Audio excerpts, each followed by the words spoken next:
Arnell, Tim Arnell, we call him. Tim, good morning to you. How you doing, man? Good morning, Brother Lee, and thank you for having me on your show today and for the extra time. Hello, Anguilla, and all the other listeners. Hopefully, they're global. My name is Philip Timothy Arnell, and my friends call me Tim, especially here in Anguilla, where this is where my family is partially from. So, hello to all of my family and friends out there. I'm only here for a short time. I'm going to see as many that I possibly can. But if I don't see you now, I will definitely see you on the next trip. Okay, I know there was this good friend of mine, he's passed now, but he always say that you just come for a stick of fire. What is a stick of fire? I think a stick of fire, in my opinion, I've heard the expression, you come for a stick of fire, and when it blows out in a short amount of time, then you're gone. So it's like, I guess it's a way for say, a quick visit. And that's exactly what it is. Actually, what used to happen that time, we can talk this before we get into the show. What used to happen with the stick of fire is people had no gas stove, no electrical stoves. They depend on the coal pot and the fire rocks. So the fire rocks, you would have to have wood, or bits of wood to what they call them, sticks, to light, to propel the fire, to cook the food. So, so when the neighbors don't have no match, when the neighbors don't have no matches, and they're ready to cook, this person would take one stick of that fire and run to the neighbor house with it, put it in the wood, and catch their fire. Short time it was. That's what it is. Right. Stick of fire. I've heard that growing up. So Tim, you tell us why you're here today. Well, I am here today for a variety of reasons. One is a birthday trip for my wife and I. Hello to my wife, Paula, who's listening outside in the car because she wanted to get the full experience. Thank you, Paula. Hi. I'm October the 3rd and she's October the 6th. I also have not been back to Anguilla for 9 years, so I was definitely due a visit, overdue for a visit. And in the 9 years... Mr. Timothy Hodge knows about this? Yes, Mr. Timothy Hodge does know about this, but he is off island. 9 years? I saw him a couple of times in that 9 years. So Great. I'm not that much of a ghost. And one of the main reasons is, well, 10 years ago I became an author, and my first book was on the history of the families of St. Martin, Anguilla, Aruba, and St. Croix, entitled Fortunate Member of a Caribbean Diaspora. And it chronicles the families that go as far back as 1636. It has been, that along with my second book, Still Bajan After All These Years, has been sold in 20 countries, has been inducted into 20 museums, 10 national archives, a variety of international libraries, even the library system here in Anguilla, as well as the Department of Culture of Aruba, and also their version of the Library of Congress, where you check books in and they don't check them out, they're just for reference, along with a lot of other accolades as well. And now in 10 years' time, I've now started writing my 7th book, so we're here to talk about the first 6 books. The first 2 books, as I said, are the histories of the families of St. Martin, Aruba, Anguilla, St. Croix, and Barbados from my mother's side. And then just repeat those countries, St. Martin. For St. Martin? No, St. You said the first book encompassed... The first book is about St. Martin, Aruba, Anguilla, and St. Croix, where that family originally is from. And the second book is about the families from Barbados.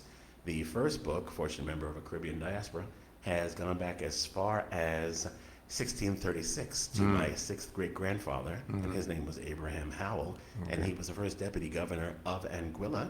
I want to believe that you're a genealogist. I'm more of a genealogist novice. I have a few skills, and I picked up a couple of things along the way.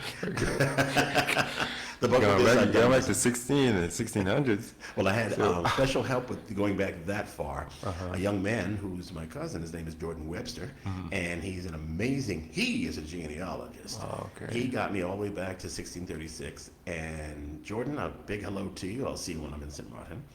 as well as other people that have helped me along the way, like my grandparents, my parents. So I have to give a special shout out to them as well, to posthumously, as well as in the mortal sense, my parents, Fabian and Louisa Arnell. Hello, Mom and Dad. As I always say, thank you for my life. None of this would have been possible. And a special thanks to my wife, Paula. That is my main side person, my wife, my everything, and the family that we have together. So I had to make sure that I said that. Still Bajan after all these years, I made it back to the year 582, and I got a lot of inspiration from another cousin of mine on that side by the name of Angela Gabriel. She's a genealogist as well. And another cousin of mine by the name of Alan Ian Dean. He's amazing. This man, all right, I made it back to 582. He made it all the way back to 100 BC, to our first known direct ancestor through myheritage.com. Wow. He was able to find all this research and all the different people that we are connected to directly. Some of them are from the royal families of Europe, some of them from other regions, even notables in society who we share the same DNA or are in our family tree itself. It's fascinating the work that those two people have done on this part of the project, and I thank them very much. I'll take a little credit for myself because I've been working on this project. Have to do that. Right. I've been working on this project for 47 years. I started when I was 10 years old.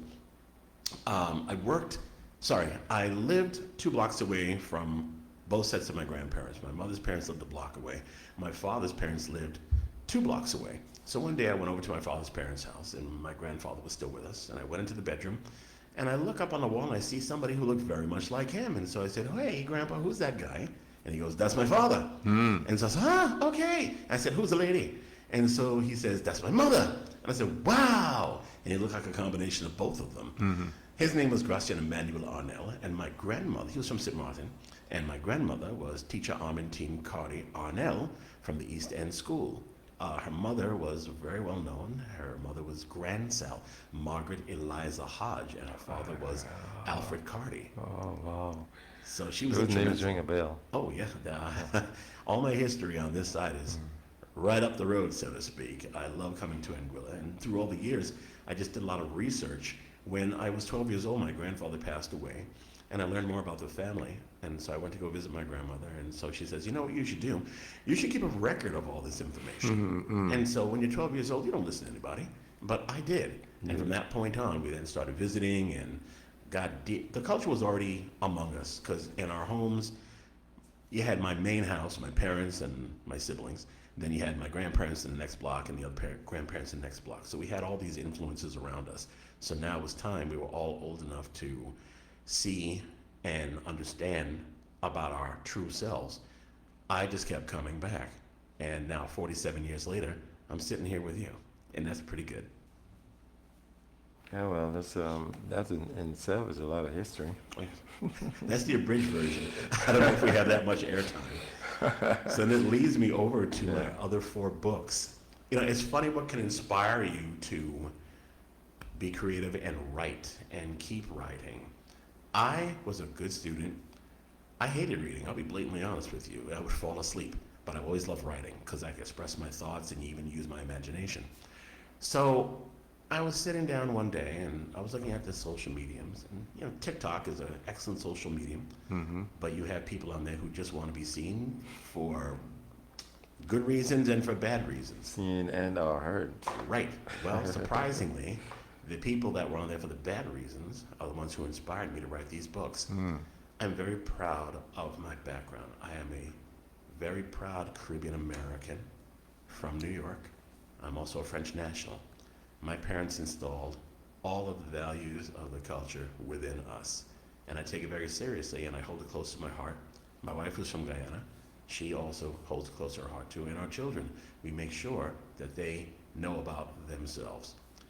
And that's a wonderful thing, because a lot of times when people migrate, they lose their culture. And the one thing that you should never lose is your culture. You have to adapt it to the different places that you move to, but your core, what makes you who you are and keeps a generation going after generation, is understanding and still having certain practices.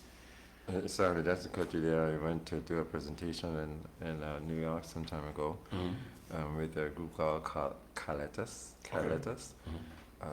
And that group, uh, members of the, in fact, that group was from the Anguilla, but living in America, Okay.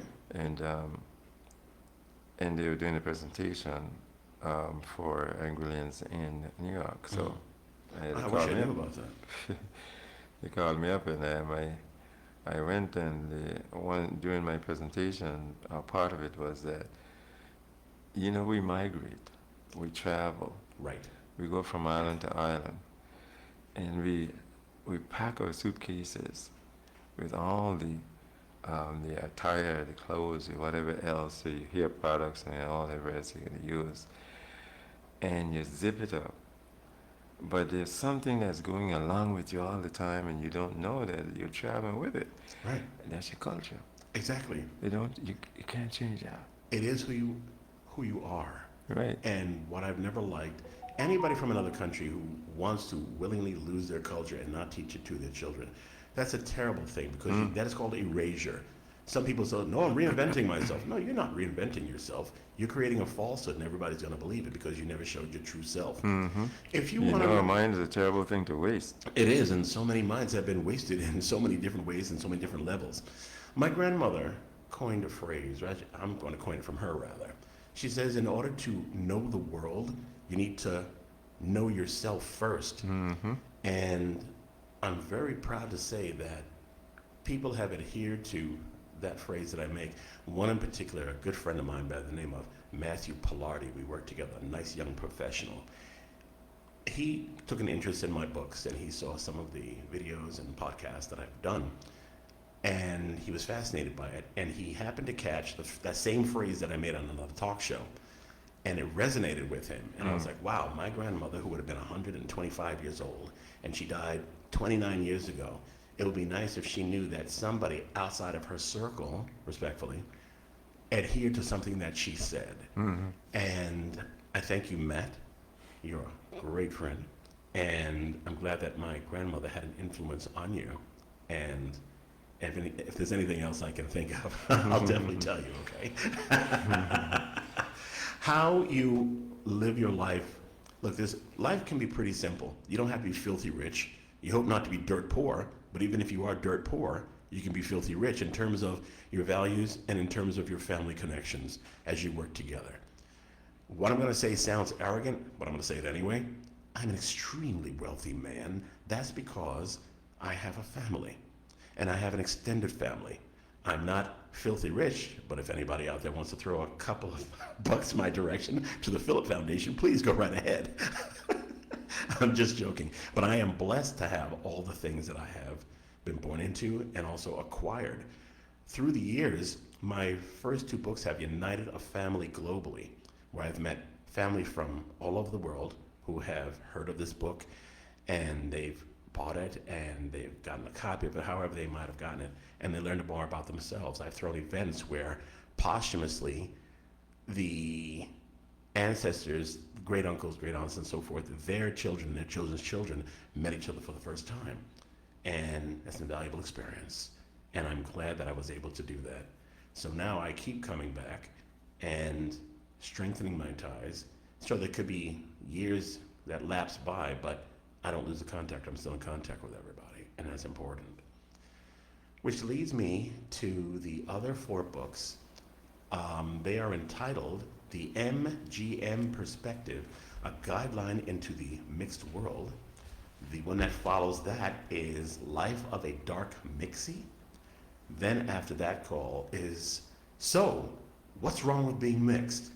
And then the final one, or rather the most recent one, is entitled Mixedconceptions. Now, book number 7, which I'm currently writing right now, that one is called Mixed Stays Fixed. And I've made this team effort. I write the books, and my wife Paula, has been able to edit most of them. And she's very good at it. She speaks a different kind of English than I do. I speak American English. She is more British oriented, being that she's from Guyana. So she knows how I speak, and she can see where there could be any grammatical errors or way of phrasing something. So I'm very grateful to her for doing that. Now, I like to call these last, now going on 5 books, the mixed collection. As I was saying, I'm a very proud Caribbean American. I come from a mixed race background, I come from a mixed culture background, and a mixed national background. What inspired me to do it was TikTok. On TikTok, you'll have some great platforms on there. You can join in, whatever. But then you have those who just basically spread information that is incorrect, or they're angry over something, or else they just want to be heard. And there's nothing wrong with voicing your opinion on something, but don't try to make it where it's a falsehood, where it's now a fact. As I said, I am a mixed race person of Caribbean descent living in America. It's 2 different ways of life because the cultures are different.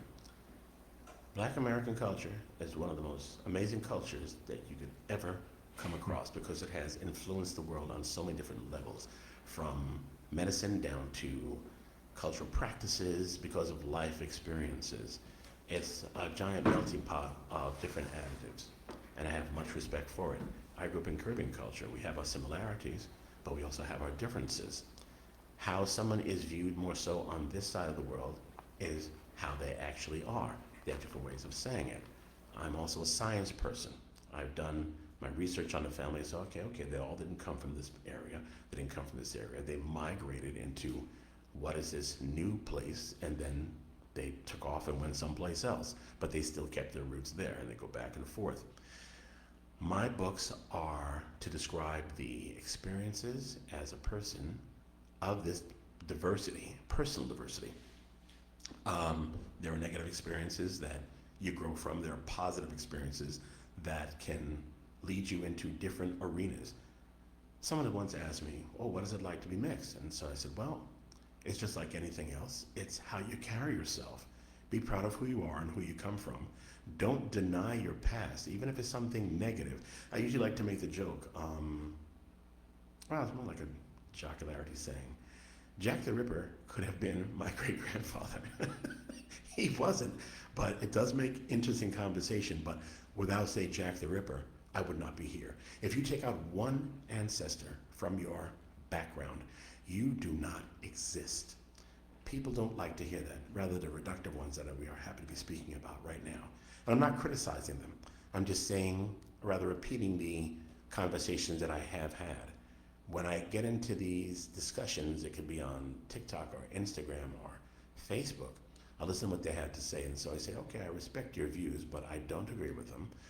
Look at it from this perspective, and also, if you can give me tangible facts to the things that you were spurting out to people, I can respect it, and I would change my views, but I have tangible facts and can prove them. Can you do that? Well, I don't have to do that. That's a clear indication that they know that they're wrong, and they don't want to lose face about it. The world that we live in is, the best way to put it, how you treat people is how you're going to be treated. And on top of that, if you have knowledge that you can share, make sure that it is factual. The different experiences that I've had, all right, let me go piece by piece. MGM, what is that? That stands for multi-generationally mixed race person. So say like you have, all right, in my experiences, I'm just speaking about this one part of the puzzle or pizza or circle, whatever you want to call it. You have a biracial person. Their father is of African descent or the mother, and the other parent is of European descent. Great. They are a combination of both. They're from 2 cultures, 2 races, and people say, oh, race is a social construct. Yes, indeed it is. But right now, until they come up with a better word to describe genealogical or genetic characteristics, this is what we got. But as I was saying, 2 people of 2 different races have a child. That child is a combination of both. Society will have it where you have to choose in America. Sure, there's other places that are like that as well too. Other places will go even further and say, well, you're not of this, you're not of that. And they'll have some derogatory phrase to use. I've heard them myself, and I'm like, well, that's a you problem, because I can identify who I am. Can you identify who you are? And some people will want to be confrontational.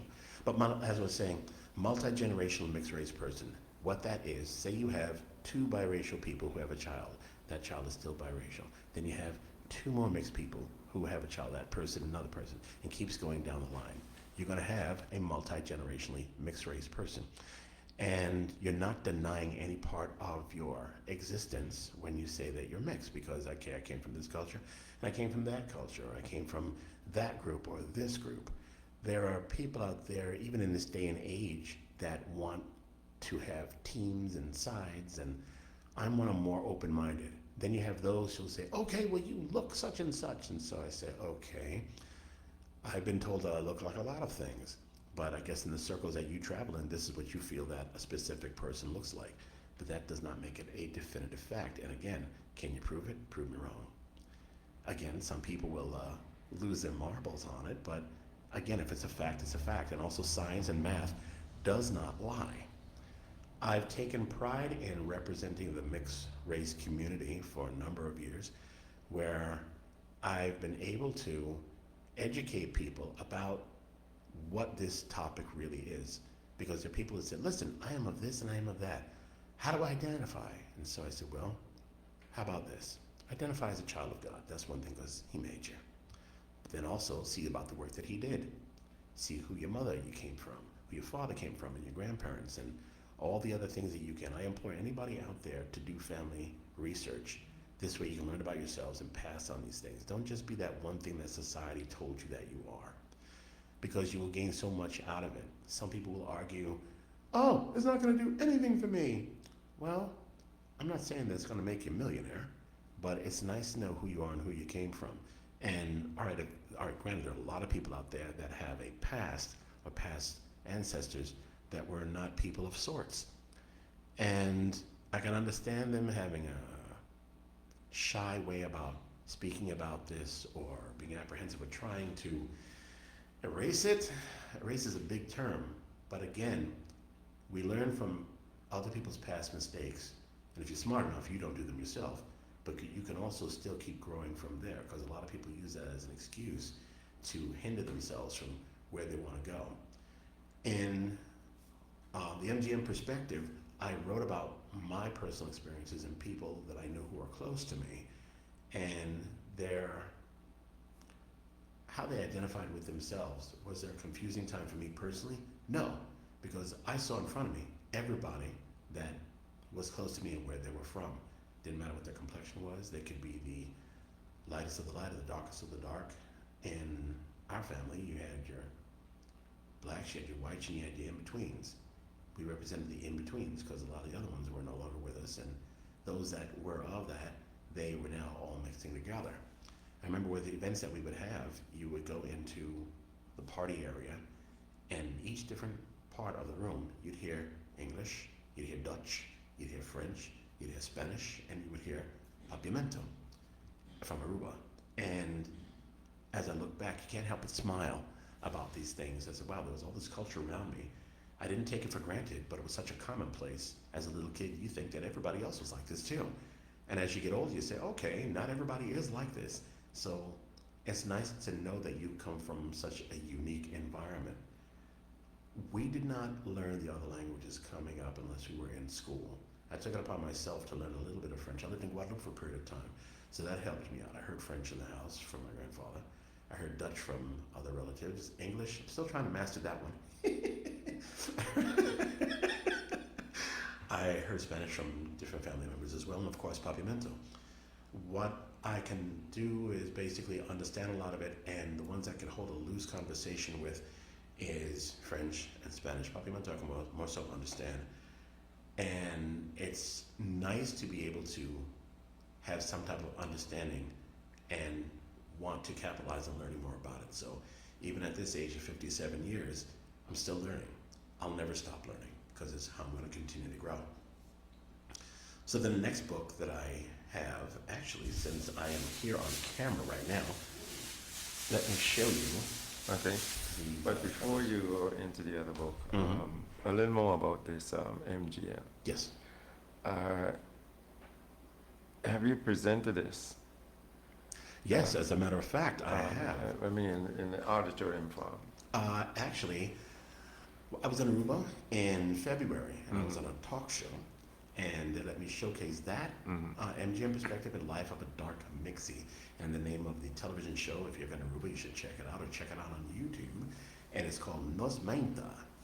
And it's taken, their host, his name is Ivan Kelly, a very good friend of mine. Hello, Ivan, how are you? And he was gracious enough to have me on his show twice, where my father and I, Fabian Victor Manuel Arnell, we spoke about the first two books, because he was instrumental, just like my mother, Louise Ione Boyce Arnell, in helping me put these books together with the knowledge that they had along with the other ancestors.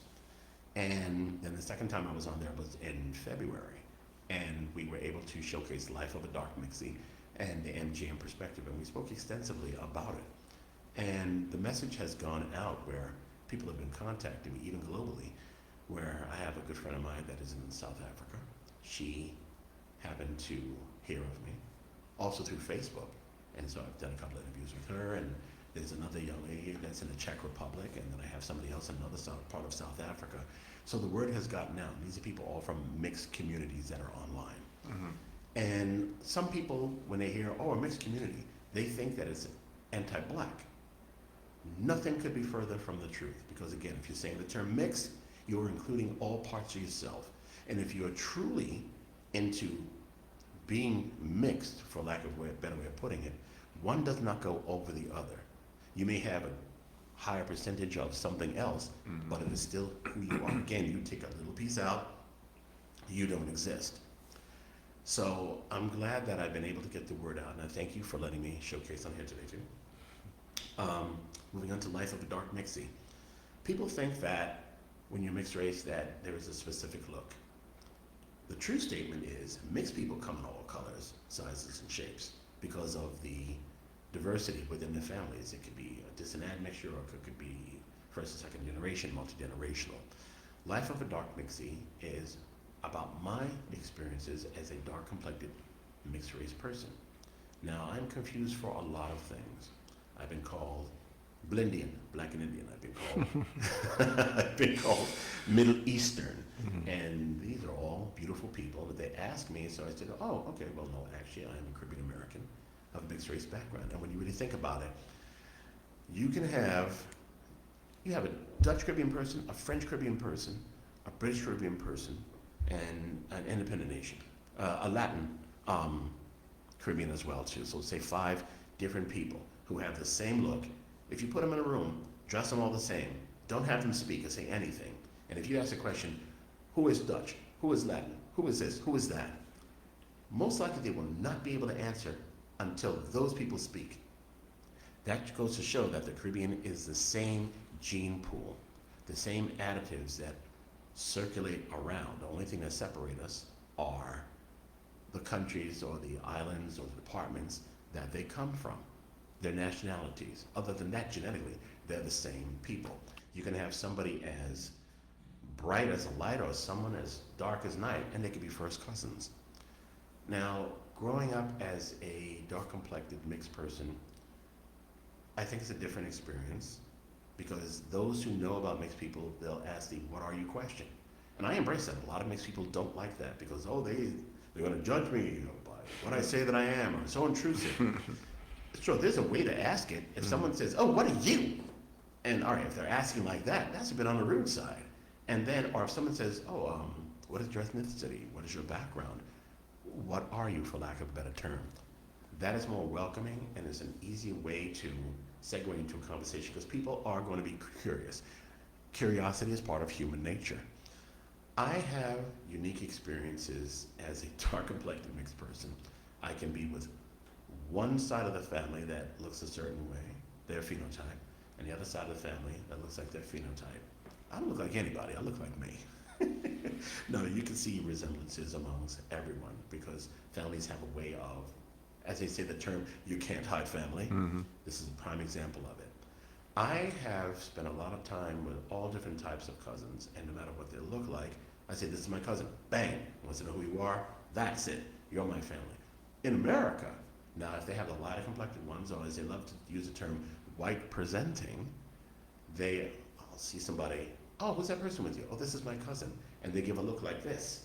And they said, your cousin, that tells me right there, you do not know much about people. You do not know much about different cultures. You know nothing about migrations. And you kind of sound like a borderline racist. Let's see what your next sentence is in order to clean up your act on this.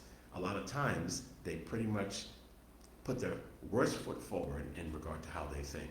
I've gone through this through so many different times in my life.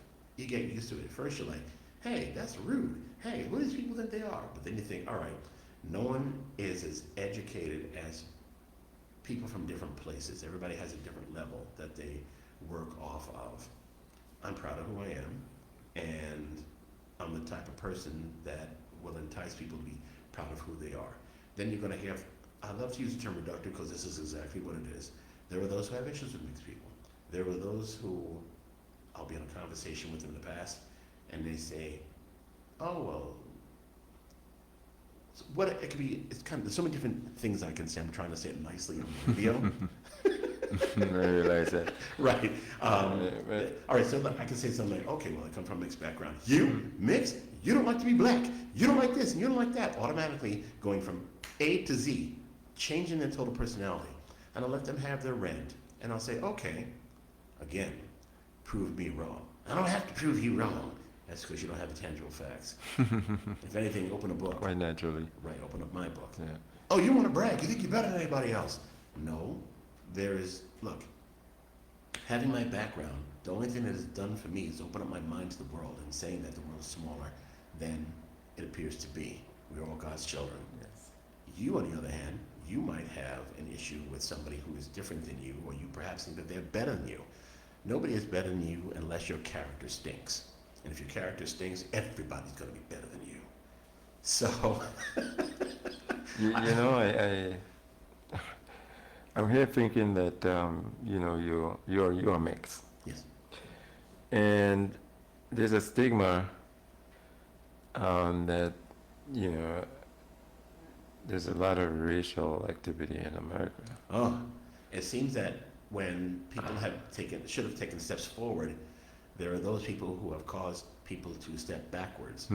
And that's the part that is breaking down society as a whole, at least in that respect. There's other variables, and that's a political thing. This is not a political conversation that we're having here right now. But the thing is, it's to the point that there are people out there who, whatever their background is, for example, Black American slavery, it was bad, no question about it. Right. But they are also a multi-generationally mixed race society where they're going to have people who have the mixtures that are closer in terms of generations and those who have the distant ones. But there's a thing known as identifying as black by culture, black by nationality, and black by race. They're not the same. Race, ethnicity, culture have nothing to do with one another. I could be born in Japan. I would be a Japanese citizen. Am I Japanese? No. Culturally Japanese, I guess if my parents engulfed me in a culture, all right, look, I'm an American citizen. I'd be a Japanese citizen. I would have Japanese practices, but I would still have my Caribbean practices as well. I'm sorry, you were going to say something. Yeah, because I'm looking at the life of a dark Mixie, and where this would come in America at the moment. Would it be just on the dark side? Would it be just on the mix in the dark, or would it be, Well, you know, actually, holistically? Life of Dark Mixie, it basically is about what it is like to have been a dark-skinned mixed race person. It embraces all different types of mixes because people from light complexion go from the medium complexion, dark complexion. It is something that all can resonate to because the way that I tell the stories, I say, wait, that happens with dark complected mixed people, but it also happens with light complected mixed people too. I try to keep the story direct and to the point, but also have it branch out where others can resonate to it. And I wanted to be fair. I didn't want it to sound like I was this angry person. And again, I've never been angry over anything. If your character stinks, then I'm going to be angry at you and I'll deal with you. But how I write my books is to make sure that it can influence others to learn about themselves and open up their minds. There are people there who will say, I am this because I look like this. And I say, okay, well, let me ask you a question. Are you a conformist? What do you mean by conformist? Are you one type of person who goes with the flow of others because they say so, or you're going to walk to the beat of your own drum? Sure, we all have to practice conformity on certain levels, like breaking the law. Definitely, you stray away from that conformity, you're going to be doing 5 to 10 Earl's life. And then there's you as an individual.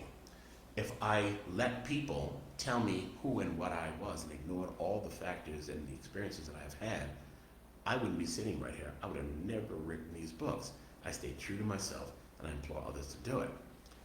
And there are those who will get angry and come up with some of the absolute worst excuses for stating why I should not say who I am and why I should be how they are. I have a friend of mine, and so he's more direct than I am, a younger person. So as he gets older, he'll mature into saying things in a more professional manner. He will blatantly tell people what's on his mind. He'll do it online too. And I'm like, okay, let me not follow that practice. I understand what you're doing, but there's a way to do it. He will say something like, all right, this is how the world sees me. And he'll say something like, okay, so slavery ended, but you still want to be a good little slave because you're listening to what the master tells you to do. People get mad at him. But I said, you got a valiant point there. But maybe you should put it in a different way. Say something like, all right, from the past that your family might have experienced, those people who have put you in that box have kept you there. Step outside of the box and realize who you are as an individual.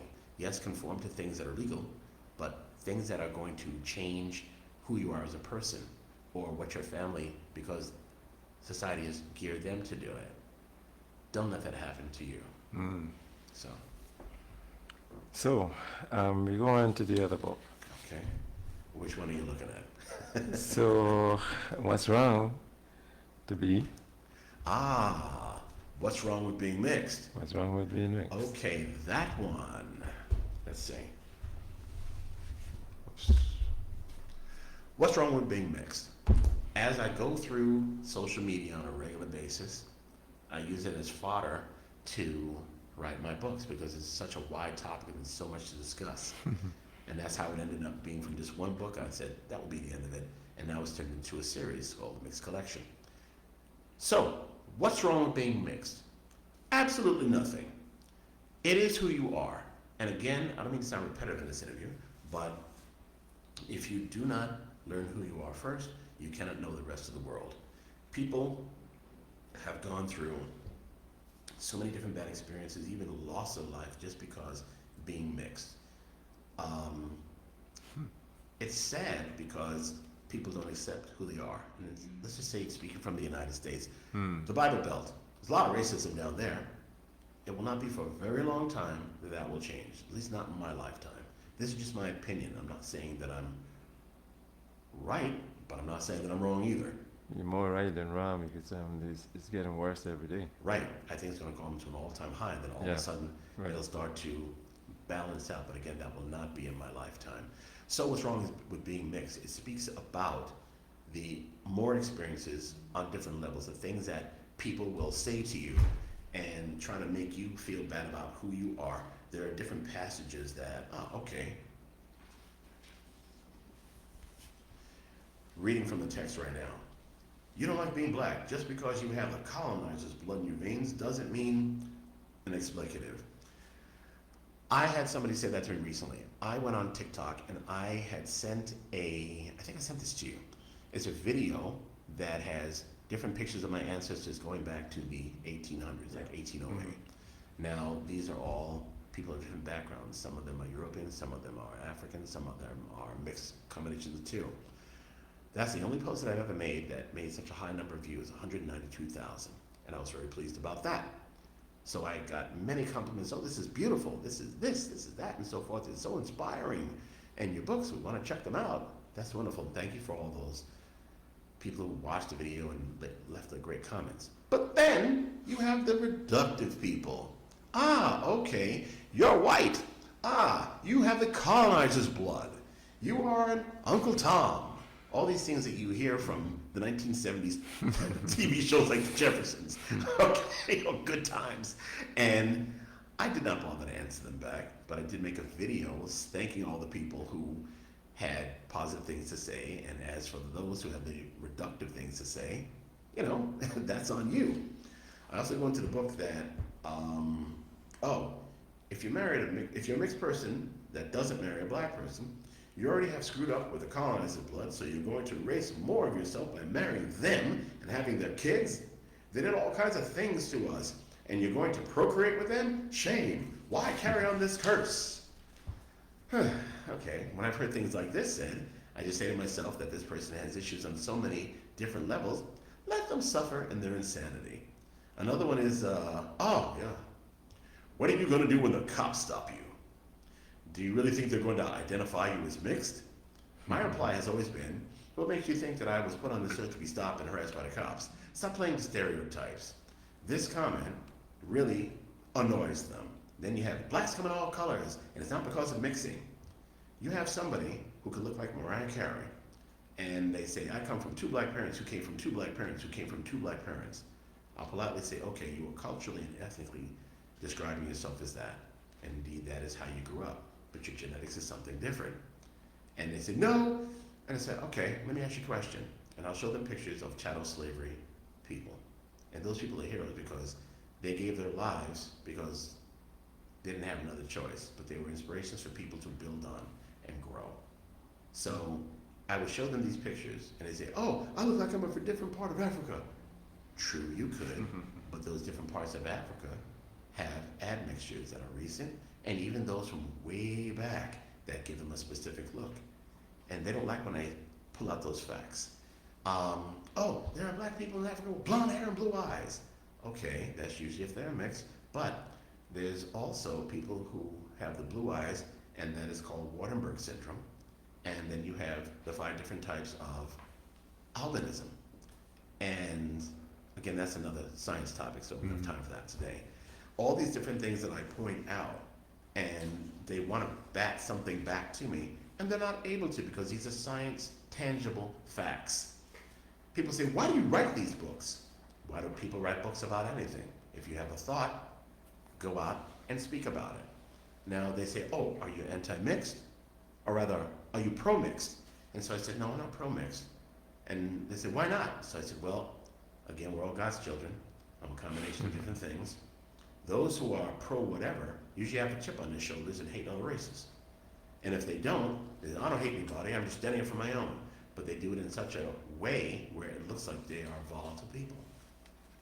So what's wrong with being mixed basically speaks about the different occurrences in life that show that there is absolutely nothing wrong with having a diverse background.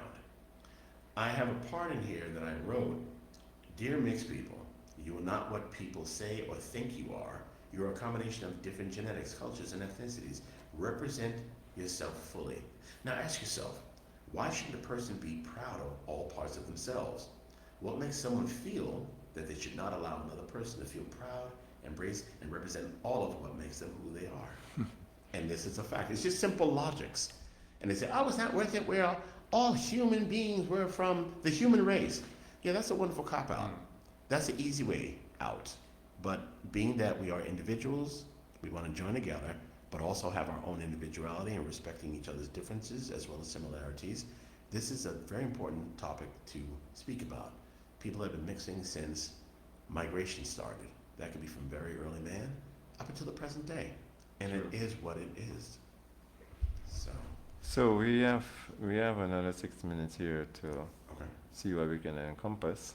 Mm-hmm. Where are the outlets for these books right now? You can find them all on Amazon.com. All there. Right. The last one that I have is called Mixedconceptions. And that is about the stereotypes and again, you have misconceptions. I made a parody of the word or pun of the word, mixed conceptions. And all the topics are basically continuing stories about experiences as well as things that are taboo in society. This is a topic that people are very uncomfortable to speak about. It's now changing, but you'll have the people who are going to approach it in the wrong way and then the people who are going to approach it in the right way. And if somebody's doing it the wrong way, I will talk with them in regular conversation. Okay, well, being that I have a little bit of experience in this, let me show you this from another angle. And it then resonates with them, and they seem to change their approach on things. And it's nice because I'm doing something for a group of people that I belong to, and also for people who are outside of that group who have an interest in this. They can now look into themselves and learn more about themselves as well. I always got a tangle with conception and perception. Right. Conceive and to perceive. Yes. Perception, you see some guy that's walking around, he's loud and he's obnoxious and so forth like that. Then at home, he's very nice, he's respectful, he's easygoing. That's somebody who has a fear of being outside, and it's a defense mechanism. He's that, people want to stay away from him. That's what is perceived. Now, a conception, on the other hand, in my opinion, a misconception is to conceptualize that this person is loud, obnoxious, and all around pain in the foot. But when he's not. But then, right, then when you get to meet them and know them, okay, this person puts on this act out there. I'm just using an extreme measure to try to help the audience to understand. One thing I want to say, a consideration. What is consideration? Life is built on considerations when you think about it. A consideration is an allowance, an acceptance. It is an inclusion. Tangible facts are what can be proven. When you have people who say, oh, I am this, then I consider myself this. Okay, do they have the facts to prove it up? They could, but a lot of times they don't. So if you're able to back up something, then I will take it seriously. If it is a consideration, again, it's only allowance, an acceptance, or an inclusion. It's never a fact. Sometimes we go along and people listen to us as we speak, and when you finish, somebody else on the back of you after you left would be saying something maybe derogative, making derogative statements, maybe praising you up. Right. So that perception is was not a conception. True, very true. That's a good way of looking at it as well. You know, it's funny. I have, from these books, I've got a lot of positive feedback. And of course, I'm going to have the negative feedback as well from, oh, you're this and you're that. Okay, well, listen, I'm glad that it raised up an anger in you, because that shows that you read the book and you saw that I was speaking about people who would react the way that you do. That's why you're angry. I suggest that you read the book again and do it from a different frame of mind, and you'll understand where someone in my shoes is coming from. Not out to harm anybody, not out to shut out anybody. We want acceptance just like anyone else, and we have that. Some people can put us on a pedestal because of whatever reason. Some people will put us under the barn for whatever reason.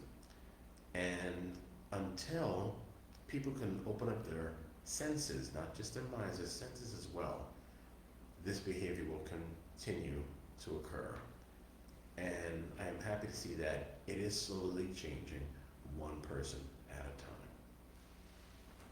time. Well, Tim, I want to thank you for choosing this time to come and speak with me, even though we had to move it up a little bit. Well, I tell you what, I'm so honored. I have a poem here for you, since I read a poem for you the last time. Okay. So I'd like to read it. It's Go right called, ahead. So, what's wrong with being mixed? I love being mixed for what it has made me. I love being mixed for what it has enabled me to see. It has exposed me to the world. It has opened my eyes. I see the world from a different experience, simply because of my global ties. I have a connection to most. Very rarely my identity has a need to post. Yet in some circles, it goes unseen. But in larger circles, recognition is serene. From my cultures to my ethnicities, to my races, to my nationalities, my background has taken me many places. The best part is I'm comfortable in many spaces. I embrace what I was born to be. I've learned more about the world's people, what some choose to unsee. I am proud, but not better, nor worse than others, regardless if they are socially or opinion-wise fixed. For those that can't accept another person's personal diversity, again I'll ask the question, so what's wrong with being mixed? I got another one for you. Since it's What I love about your station is that you open up the eyes to a form of art, Mixedconceptions. I've been placed in a box for no good rhyme or reason. It doesn't matter the day, the time, much less the season. I'm questioned, some to mock. I'm put away conveniently in stock. I'm referred to as a this, and sometime as a that. Some curiously kind, some have no tact. At the end of it all, I present them with more than just one fact. I didn't come from one set of people, but many from around the globe. If you simply ask and don't assume, you will have no need to probe. I invite you to ask, so feel free to come. You will get lots of info, and then some. As a mixed person, you will no longer have false perceptions. There will be no cause for mixed conceptions. Beautiful poem, very Thank beautiful you. poem. I wish we had more time. Yes, I wish. How we have to take commercial break right now, and I hope that when you get back next time, we can have more time. We will. We have more have time. more books to Yeah. talk about most Yes. likely. This was a Right. wonderful experience. We've known each other a long time, brother. Right, I know. And thank you for this Yes. time. I appreciate that. Thank you, everybody, for listening. Okay, we have to join the commercial break right now. We got the energy. We're from